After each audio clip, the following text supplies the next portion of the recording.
तप्त मानस शांत हो, जिनके गुणों के गान में महान जिन विचरे हमारे। पेज नंबर 118, कलश नंबर 37 में चलेगा।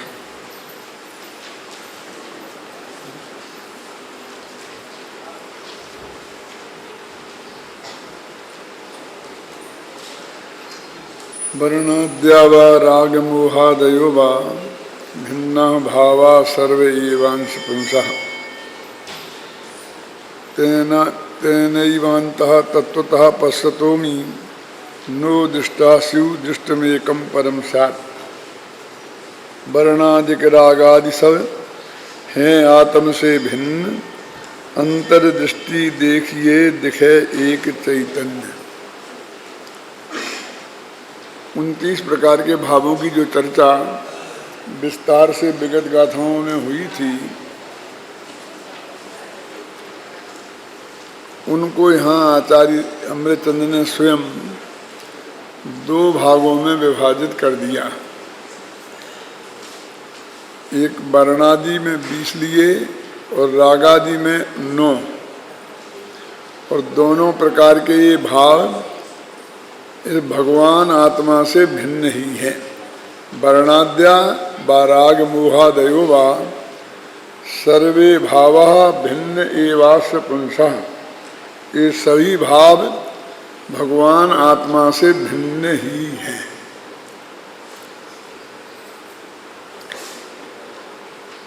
पिछली गाथाओं में और यहाँ और आगे भी ये चर्चा चलेगी कि वर्णादि और रागादि इन सभी भावों को व्यवहार न्याय का विषय बताया गया है। व्यवहार न्याय का विषय का मतलब ये है कि इन भावों में आत्मा का संयोगादिक देखकर इन्हें आत्मा कहना, आत्मा का कहना, आत्मा का कर्ता भोक्ता इन्हें कहना, वो व्यवहार है। आगामी गाथाओं में इसकी चर्चा विस्तार से चलेगी कि वो कौन सा व्यवहार है, और उसके बारे में अनेक प्रश्नोत्तर भी होंगे, तो उसकी चर्चा वहाँ यथास्थान करेंगे। लेकिन यहाँ पर 2 बातें हमें ध्यान देने की जरूरत है। पहली बात तो ये कि एक में लिया है वर्णादिक और एक में लिया है रागादिक। वर्णादिक वो हैं कि जो अघातिया कर्म के उदय से होते हैं। सुबह का जो प्रवचन चल रहा था उसमें भी ये बात आई थी ना, नो कर्म है ये। अघातिया कर्मों के उदय से जिन शरीरादिक का हमारे साथ संयोग हुआ है, उन सबको यहाँ वर्णादिक में लिया। और घातिया कर्म के उदय से विशेषकर चारित्र मोह और दर्शन मोह के उदय से जो आत्मा में विकारी भाव होते हैं, उनको यहाँ पर रागादि में लिया। वैसे ये रागादि में गुण स्थान और मागना स्थान भी आ जाते हैं। जीव स्थान वगैरह हैं, बहुत सी बातें हैं जो पिछली गाथाएं जो हुई थी उनमें उनकी टीका में विस्तार से वो 29 प्रकार के भाव गिनाए हैं। उनको आपने पहले जब सुना होगा, जब इनकी चर्चा चली थी अपने यहाँ से पर्यूषण में जाने के पहले, लेकिन अभी चाहें तो एक दफ़े और देख लें जिससे अंदाज़ा लग जाए कि वे कौन से हैं। लेकिन जब 29 भावों को एक साथ बोलते हैं तो वर्णादि से गुणस्थान पर्यंत ऐसा बोलते हैं, तो उनमें वर्णादि और रागादि दोनों आ जाते हैं। वैसे तो ऊपर से देखने में स्पष्ट ऐसा लगता है कि वर्णादि में असद्भूत व्यवहार न है, उपचरित और अनुपचरित दोनों, क्योंकि शरीर भी आ गया और स्त्री पुत्र आदि बाह्य जो पदार्थ हैं वे भी आ गए, और रागादि में सद्भूत व्यवहार है। क्योंकि रागादि भाव में को भी सद्भूत व्यवहार से अपना कहते हैं, और उसमें गुणस्थान मागणस्थान कोई निर्मल पर्याय भी आ जाएंगी कदाचित, तो वो भी सद्भूत व्यवहार में आते हैं। लेकिन आगे इसमें जो चर्चा की गई है, गुरुदेव श्री जी ने की और लोगों ने की, खासकर जयसेनाचार्य ने की, उनने उसमें ये कहा कि रागादि ये तो अशुद्ध निश्चय के विषय है, तो इनको आप व्यवहार में कैसे डाल सकते हो। माने वो व्यवहार सद्भूत है कि असद्भूत है, ऐसा भेद उनने कुछ नहीं किया। लेकिन प्रश्न अशुद्ध निश्चय में भी रागादि के साथ अभेदता बताई जाती है ना, तो अशुद्ध निश्चय वाला प्रश्न किया है और उसका उत्तर वहाँ दिया है, जहाँ अपन आकर के अपने आप देखेंगे। अभी हम नयों के विस्तार में यहाँ नहीं जाते हैं। वे 29 प्रकार के भाव हैं जिन्हें हमने वर्णादि और रागादि दोनों को ले लिया। वर्णादि में संयोग रूप भाव है और रागादि में संयोगी भाव रूप भाव है। तो संयोग और संयोगी भाव ये भगवान आत्मा नहीं है, ये भाव सब आत्मा से भिन्न ही हैं। यदि हम अंतर में जाकर के देखें तो इनसे भिन्न भगवान आत्मा एक शुद्ध चैतन्य ही दिखाई देता है।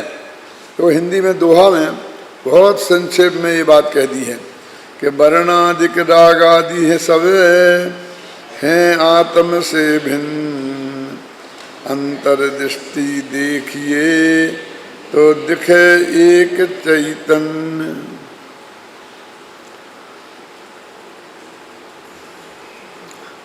लोक में भी हम ये देखते हैं कि जैसे जो स्टेज है, कोई व्यक्ति है, तो वो सारी चीज़ें जैसे मान लो चेहरा है, चश्मा है, शकल है, रंग है, टोपी है, कुर्ता है, ये सब एक साथ ही दिखते हैं ना। हम तो ये तो नहीं कहते हैं कि हम चश्मा हटा के देखो, टोपी हटा के देखो, फिर भी हम सब चीज़ों को भिन्न भिन्न ही देख लेते हैं ना। पर किसी चीज़ पर हम विशेष ध्यान देते हैं, किसी चीज़ पर हम अपना उपयोग विशेष केंद्रित करते हैं और दूसरी चीज़ पर उपयोग केंद्रित नहीं करते हैं, तो वो हमें दिखाई नहीं देती है। ऐसा भी होता है। कैसे? जैसे कि आपने प्रवचन सुना, 1 घंटे देखा और ये पूछें कि भाई दादा चश्मा लगाए थे कि नहीं लगाए थे, तो कुछ आदमी ऐसे भी निकल जाएंगे, कहेंगे भाई मैंने तो ध्यान नहीं दिया। क्या यानी उन्होंने दादा को देखा है और चश्मे को नहीं देखा, हो गया ना। जबकि वो चेहरे को देखा था, तो चश्मा तो चेहरे पे ही था ना। ऐसा आप लोग में कई दफे देखा होगा। कोई माँ बहन से आप मिले, बातचीत हुई, सब वो सब आपको याद है। कोई ने पूछा कि मिली थी? हाँ मिली थी। क्या क्या बात हुई? वो बात भी सब आप बता देते हैं कि उन्होंने उस वक्त कौन सी साड़ी पहनी थी। बोलो, कौन बता सकता है? तो जब उनसे मिले थे तो साड़ी नहीं दिखी होगी, क्यों? दिखने के बाद भी वो दृष्टि में नहीं आई, माने वास्तव में उसका अकेला अवग्रह हुआ, यह अवयव धारणा नहीं हुआ। ऐसे ये रागादिक भाव भी भगवान आत्मा में उसी जगह है ना, और शरीर के प्रदेश भी उसी जगह हैं। तो उस भगवान आत्मा को देखते समय ये भी ज्ञान के गे कदाचित बन जाएं, लेकिन उसकी दृष्टि में आत्मा की इतनी तीव्र रुचि है कि अवग्रह से आगे नहीं जाएंगे। समझे ना? और भगवान आत्मा अवग्रह ही आवाज धारणा स्मरण सब में जाएगा, तो वो कहेगा कि नहीं मुझे नहीं दिखे। है ना? मेरे साथ अनेक बार ऐसा होता है कि जब कोई शिविर में लोग आते हैं ना, और मैं 8वें दिन मुझे मिलते हैं तो मैं कहता हूँ कब आए। कोई खास बात नहीं है, बस एक क्या बात करें, एक क्या बात करें, इसके लिए एक जमाने में रटा रटा अनकॉन्शियस में पड़ा है कि भाई ये पूछ लो कि कब आए। क्यों? मैं तो 8 दिन से हूँ। अच्छा दिखे नहीं? अरे साहब आपके सामने ही बैठता हूँ। और परसों तो मैंने आपसे एक प्रश्न भी किया था। अच्छा होता क्या नहीं होता बोलिए। तो आप कह सकते हैं कि अब दादा 75 वर्ष के होने जा रहे हैं ना, इसलिए थोड़ा स्क्रू ढीला हो गया लगता है। लेकिन ये ऐसा नहीं है। बुद्धिमान से बुद्धिमान, होशियार से होशियार व्यक्ति एक जगह उपयोग एकाग्र होगा तो दूसरी जगह की चीजें वो गारंटी से उसके दृष्टि में नहीं आएंगी। मैं ये कहना चाहता हूं कि ऐसी शक्ति हम में विद्यमान है कि हम भगवान आत्मा के दर्शन करें और उसमें विद्यमान राग वो हमें दिखाई ना दे। अंतर्दृष्टि देखिए तो दिखे एक चैतन्य। अंतर्दृष्टि से देखोगे तो एक चैतन्य ही दिखाई देगा और कुछ नहीं दिखाई देगा। और बहिर्दृष्टि से देखोगे तो चैतन्य दिखाई नहीं देगा, फिर वो चश्मा ही दिखाई देगा, ये दिखाई देगा, ये दिखाई देगा। आप समझे ना?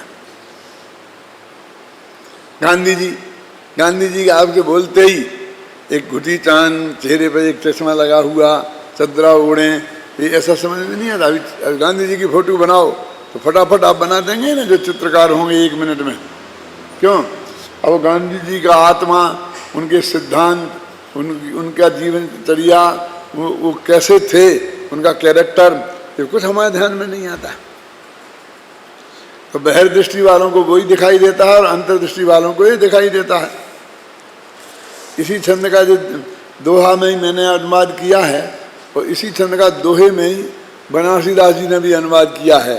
वो ऐसा किया, वर्णादिक रागादि है रूप हमारो नाई, एक ब्रह्म नहीं दूसरो दिसे अनुभव माही। उसमें अंतर्दृष्टि देखिए है और इसमें अनुभव माही है कि अनुभव के काल में वे दिखाई नहीं देंगे और दूसरे काल में तो दिखाई देंगे ना।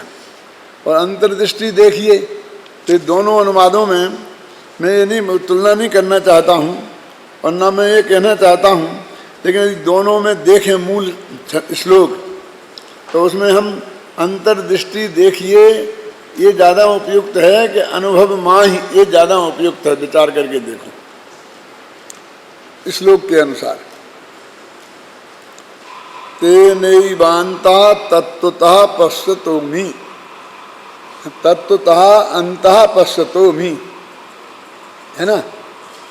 तत्वता माने दृष्टि और अंतता माने अंत, तो है ही अंतर्दृष्टि। और अनुभव भी अंतर्दृष्टि ही है, लेकिन दोनों में फर्क है। और वो फर्क क्या है कि वो तो कहते हैं कि अनुभव के काल में ऐसा होगा और ये कहते हैं कि नहीं, जब आप नयों का प्रयोग करेंगे तो अनुभव के काल के बिना भी अंतर्दृष्टि से आपको शुद्ध आत्मा दिखाई देगा और उसमें रागादिक दिखाई नहीं देंगे। क्या अंतर आया राजू भाई? सोचो फिर ध्यान से। माने वो अंतर्दृष्टि कहने से और अनुभव माही, इन दोनों में क्या फंडामेंटल अंतर है छावड़ा जी? वो तो कहते हैं अनुभव करोगे तभी आत्मा दिखेगा और बाकी के समय आत्मा नहीं दिखेगा और बाकी के समय यही चीजें दिखाई देंगी। क्यों? ऐसा ही अर्थ है। और इसमें ये अर्थ है कि आप जब तत्व का निर्णय कर रहे होंगे और अनुभव में नहीं होंगे तब भी आप दोनों दृष्टियों से देख सकते हैं, अंतर्दृष्टि से भी और बहिर्दृष्टि से भी। माने निश्चय नय से भी उस वक्त निर्णय कर सकते हैं और व्यवहार नय से भी निर्णय कर सकते हैं। यदि ऐसा होता नहीं होता तो परम शुद्ध निश्चय नय का विषय अकेला अनुभव में ही ख्याल में आता और वैसे ख्याल में नहीं आता। लेकिन आगम के अनुसार उसका व्यय हमारे ख्याल में आता है ना। देखो जरा मैं थोड़ा बताऊं, व्यवहार ने छोड़ दो अभी। रागादिक से अशुद्ध भावों से अभेद बताना उसका नाम है अशुद्ध निश्चय में। अशुद्ध क्यों? क्योंकि रागादिक भाव अशुद्ध भाव हैं। निश्चय क्यों? क्योंकि उन्हें आत्मा से अभेद बताया जा रहा है। अभेद सो निश्चय, है ना। तो अशुद्ध निश्चय में से आत्मा रागादि भावमय है ना। और फिर एक देश शुद्ध निश्चय से आत्मा चतुर्थ गुण स्थानवर्ती सम्यक दृष्टि है। पंचम छठवें वाला कुछ भी लो, सातवें वाला, यानी एक देश शुद्ध निर्मल पर्याय से सहित, और शुद्ध पर्याय माने केवल ज्ञान, इससे सहित आत्मा को साक्षात शुद्ध निश्चय नहीं अथवा शुद्ध निश्चय नहीं है। तो तीन में तो पर्याय सहित हो गया ना। एक में अशुद्ध पर्याय, दूसरे में एक देश शुद्ध पर्याय, और तीसरे में पूर्ण शुद्ध पर्याय, और चौथा नय है कि जो तीनों प्रकार की पर्यायों से पार, ना अशुद्ध पर्याय, ना एक देश शुद्ध पर्याय, ना शुद्ध पर्याय, वो परम शुद्ध निश्चय नय है। तो परम शुद्ध निश्चय नय अनुभव के बिना समझ में ही नहीं आएगा क्या? उसका विषय हमारे ख्याल में नहीं आएगा क्या? कैसा पहले असम्य दृष्टि को नहीं कोई आएगा, तो सम्य दृष्टि को भी मान लो, ऐसा है नहीं, लेकिन मान लो, क्योंकि देशना लब्धि में सब निर्णय हो जाता है। फिर भी मान लो, तो जब वो अनुभव नहीं करेगा तब वो परम शुद्ध निश्चय नहीं का विषय उसके ज्ञान में होगा कि नहीं, वो उसे जान सकता है कि नहीं, वो उसकी मुख्यता कर सकता है कि नहीं अपने प्रतिपादन में। अपने प्रतिपादन में जब उसकी मुख्यता करेगा और तीन को गौण करेगा तो उसकी वाणी में भी आएगा और ज्ञान में भी आएगा ना। क्योंकि वक्तुर अभिप्रायो नया और ज्ञातुर अभिप्रायो नया, दोनों ही है कि नहीं। मिथ्या दृष्टि में आपको ये लगेगा कि उसे तो पता ही नहीं, उसे तो पता ही नहीं। देशना लब्धि के माध्यम से सब पता चल गया है, कौन सी देशना लब्धि में ही, है ना। फिर भी मान लो सम्यक दृष्टि तो अनुभव तो 6 महीना में एकाध क्षण को होता है, तो बाकी के समय में वो उसकी दृष्टि में परम शुद्ध निश्चय नहीं की मुख्यता नहीं रहती है। यदि नहीं रहे तो वो अंदर में जाएगा कैसे? वो तो उसी की मुख्यता के जोर से अंदर में जाता है, अनुभव में द्वारा भी जाता है। तो वो दृष्टि में जो उसका त्रिकाली ध्रुव भगवान आत्मा परम शुद्ध निश्चय नहीं का विषय है, उसके बल से तो जाता है ना। तो वो मेरे सामने वो दोहा भी था ना बनारसी दास जी का कि दिखे ना अनुभव माही। लेकिन मुझे लगा कि गाथा छंद में भी अंतर्दृष्टि शब्द है, ते नई बांता पश्यतो, है ना। अंतः पश्यतो, तो अंतः माने अंतर और पश्यतो माने दृष्टि।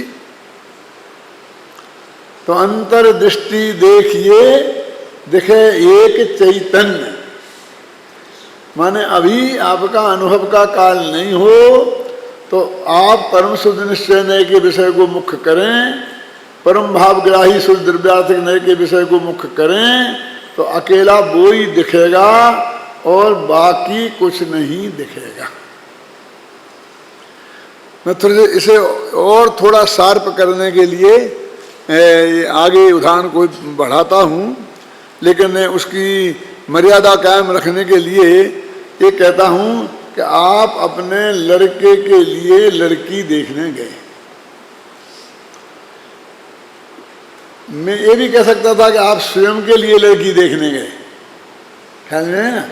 लेकिन वो उसकी मर्यादा बनी रहे, इसलिए मैं कहता हूँ आप अपने लड़के के लिए लड़की देखने गए।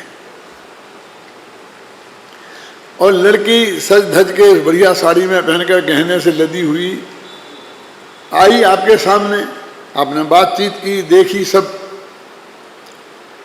जब घर पर आए और घर वालों ने पूछा कि नहीं लड़की एकदम होशियार है, पढ़ी लिखी है, सुंदर है, खूबसूरत है, कलर कैसा है? एकदम गोरा है। ख्याल में बोला ना आपने सब, आप बता देते कि नहीं बता देते हैं। और फिर कोई पूछता है साड़ी कैसी पहनी थी और गहनों में क्या क्या पहना था उसने, बोलो महावीर जी बता सकते हैं आप? वो लड़का तो बता ही नहीं सकता, क्योंकि उसकी दृष्टि तो बिल्कुल उस पर है ही नहीं, बस उसकी बुद्धि पर, उसके विवेक पर और उसके शरीर के कलर पर, क्यों सौष्ठव पर, उस पर ही है। पर आपकी भी दृष्टि, आपने गोरा कैसे बता दिया? गोरा तो सब ढका हुआ था, सिर्फ चेहरा खुला था। क्यों आप ये कहते कि इतना चेहरा और इतने हाथ ये गोरे हैं और बाकी मैंने देखे नहीं? क्यों आज तक किसी ने ये कहा, उसे ये विकल्प भी हुआ कि मैंने बाकी देखा नहीं? कभी किसी ने ये भी कहा कि बेटा थोड़ी साड़ी ऊपर करना, ऐसा करके देख लो, इधर इधर तो कलर ऐसा है लेकिन इधर कैसा है ये भी देख लो? क्यों नहीं किया ना? और जब किसी ने प्रश्न किया तो आपने ये नहीं कहा कि मैंने देखा नहीं, ढका था, ऐसा था वैसा था। आपने कहा नहीं एकदम गोरी भूरी लड़की, एकदम उसमें कोई शंका की बात नहीं।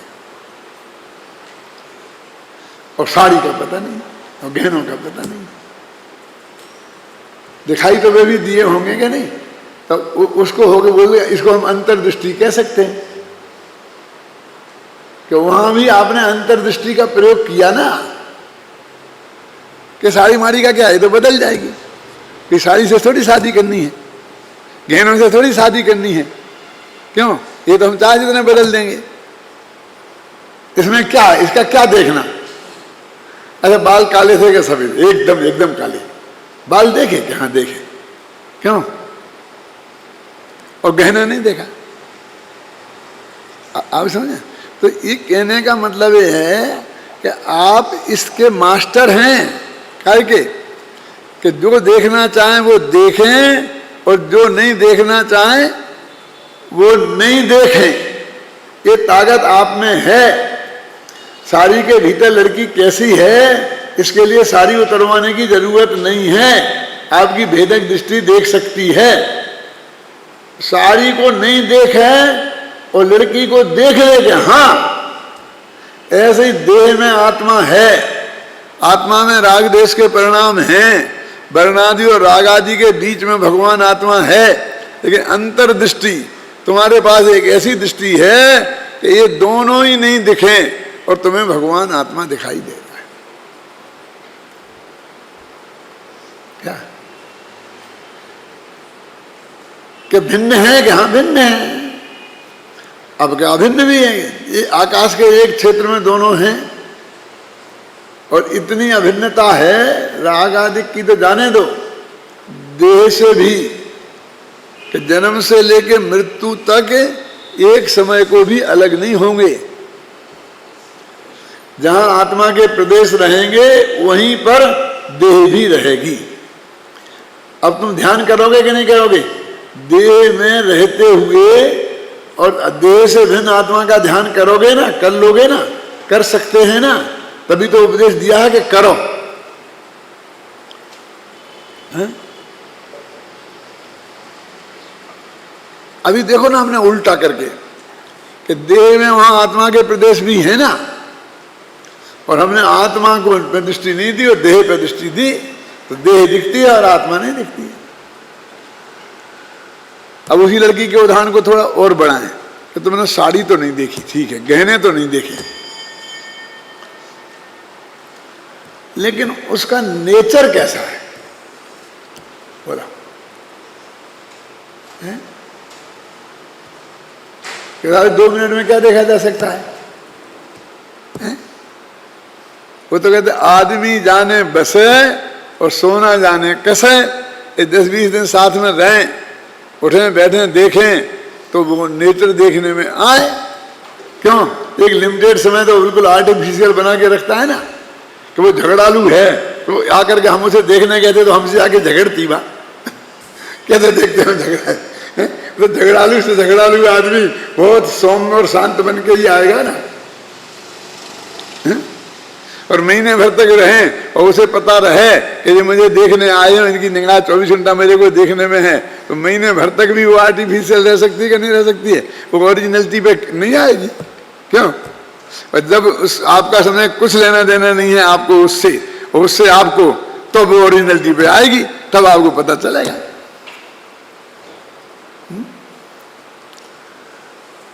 तो आप देखिए कि अंतर्दृष्टि से वहां की जो अंतर्दृष्टि वो देह तक है, वो स्वभाव भी आपने नहीं देखा। क्यों? आप मानते हैं देख ही नहीं सकते हैं, इस वक्त तो हम क्या देखेंगे? है?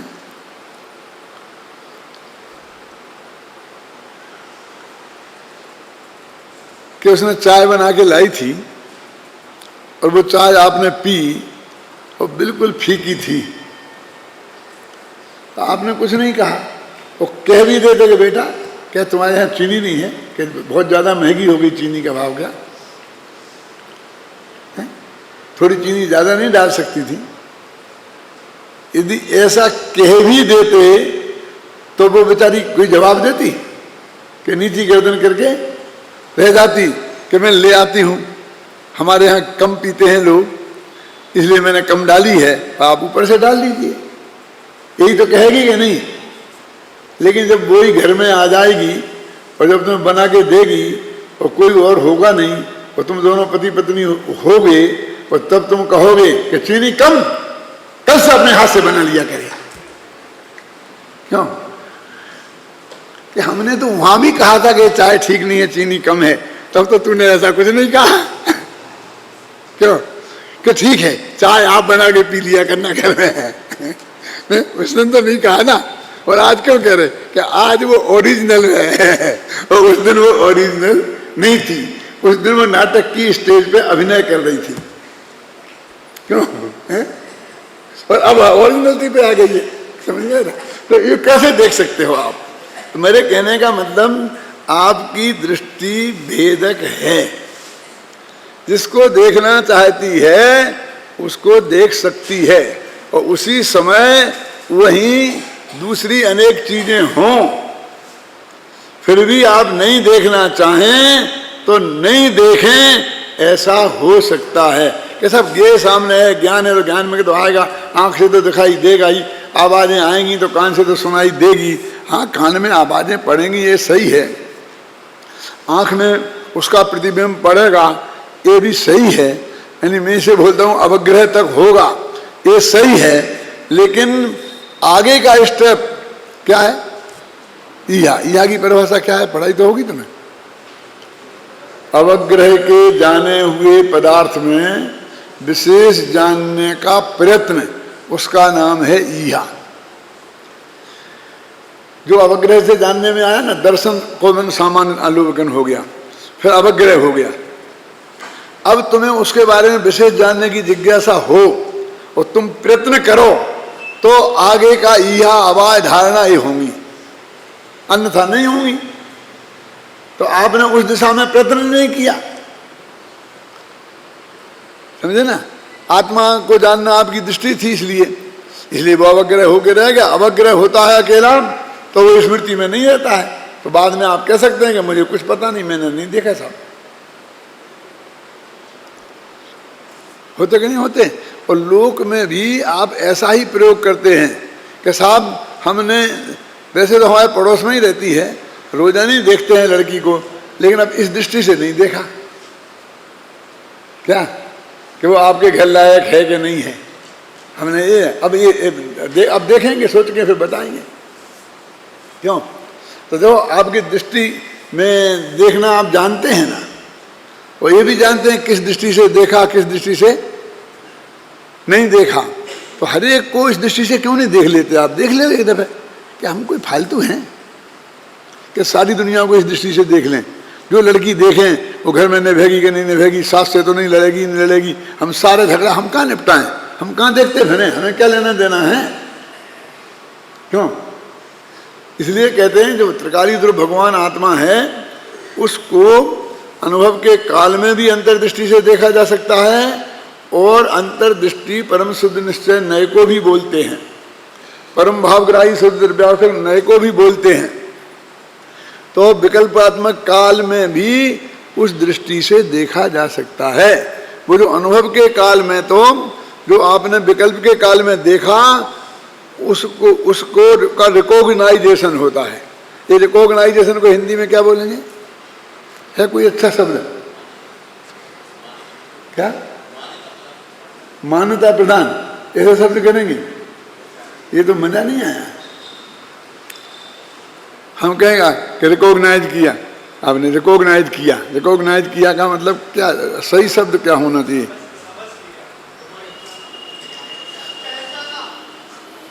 ये शब्द तो मेरे सब ध्यान में हैं, लेकिन मुझे ये प्रॉपर नहीं लग रहे हैं रिकॉग्नाइजेशन के लिए। ऐसा लगता है जैसे हम परीक्षा ले रहे हैं किसी की, जिसको हम प्रमाणित किया जाता है कि जी शुद्ध सात्विक आचरण है इनका।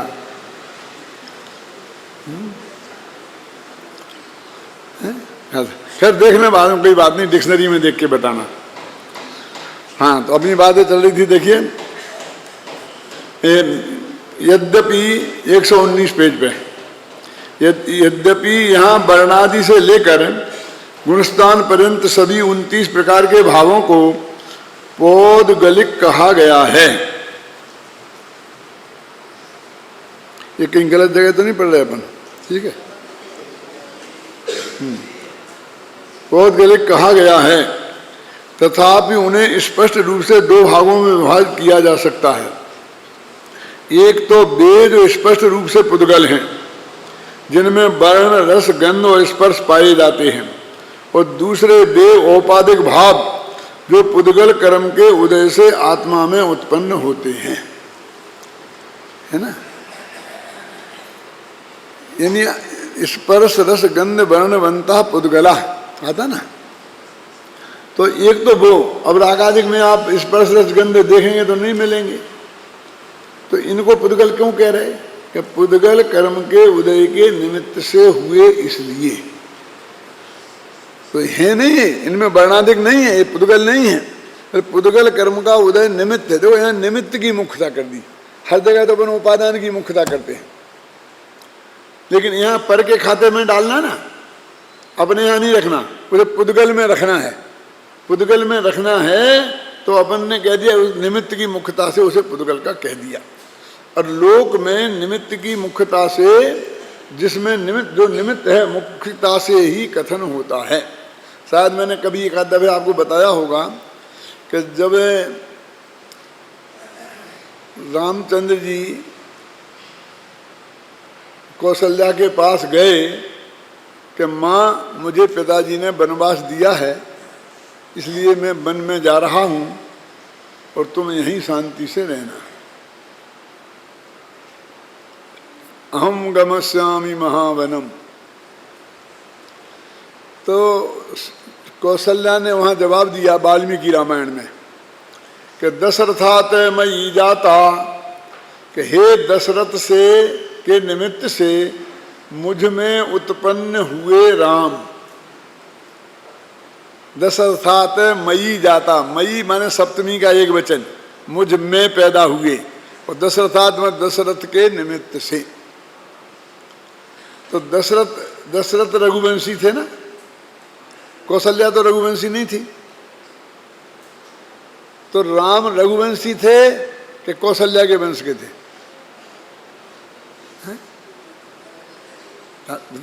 तो वो कहते हैं कि जो निमित्त की मुख्यता से ही आदमी का वंश का नाम पड़ता है। हमारा आपका नाम पड़ा है, भारेल है, छाबड़ा है, सेठी है, क्यों? ये किसका है? माँ का के बाप का? बाप का ही है ना। तो वो कहते हैं, पिता को बोलते हैं निमित्त। हालांकि तो माँ और बाप दोनों ही निमित्त ही हैं, क्यों? लेकिन फिर भी वो माँ के पेट में 9 महीना रहता है ना, हैं? इसलिए कि दशरथात मयि जाता, तो लोक में निमित्त की अपेक्षा से ज्यादा कथन होता है। और कई उदाहरण दे सकते हैं। चांदी की थाली, तो चांदी तो उपादान है, कहीं उस पर नहीं होता कि ये थाली चांदी की, ऐसा नहीं लिखा जाता, लेकिन जिस व्यक्ति की है उसका नाम लिखा जाता है, लिखा जाता ना। तो निमित्त की मुख्यता से कथन होता है। तो यहाँ आचार्य देव ने अपने प्रयोजन की सिद्धि से उनको निमित्त की मुख्यता से पुद्गल कह दिया। यानी ये बताना इसलिए जरूरी है कि यदि ये बात नहीं बताई जाएगी तो आप उसमें रूप रसगंध स्पर्श खोजने लग जाएं। क्योंकि आपने पुद्गल की जो परिभाषा पढ़ी थी ना, स्पर्श रस वर्ण मनता पुद्गला, तो वैसे पुद्गल नहीं है, दो अलग अलग हैं। 37वें कलश में उन 29 प्रकार के पौद्गलिक भावों को वर्णादि और रागादि कहकर इस प्रकार दो भागों में विभाजित किया गया है।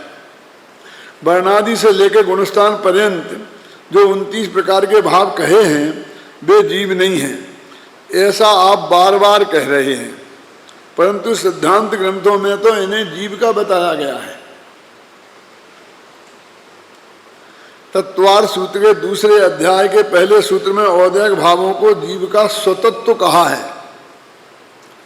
शिष्य की इस उलझन को मिटाने के लिए आगामी गाथाओं में यह स्पष्ट कर रहे हैं कि उन्हें व्यवहार से जीव कहा है, पर वे निश्चय से जीव के नहीं हैं, क्योंकि उनमें जीव का असाधारण लक्षण उपयोग नहीं पाया जाता। गाथाओं का पद्यानुवाद इस प्रकार है। तो देखो, सिद्धांत ग्रंथों में ये मूल में लिखा है, ननु वर्णादयो यद्यमि न संति जीवस्य तदा तत्रांतरे कथम संतीति प्रज्ञापन्ते इति चेत। आप कह रहे हो कि जीव में पुद्गल, ये रागादि पुद्गल हैं, जीव में नहीं है, लेकिन तंत्रांतरे अंत ग्रंथों में उन्हें जीव के रूप में बताया गया है, तो ये मतभेद क्यों है, उसका जवाब भी आगामी गाथाओं में दें।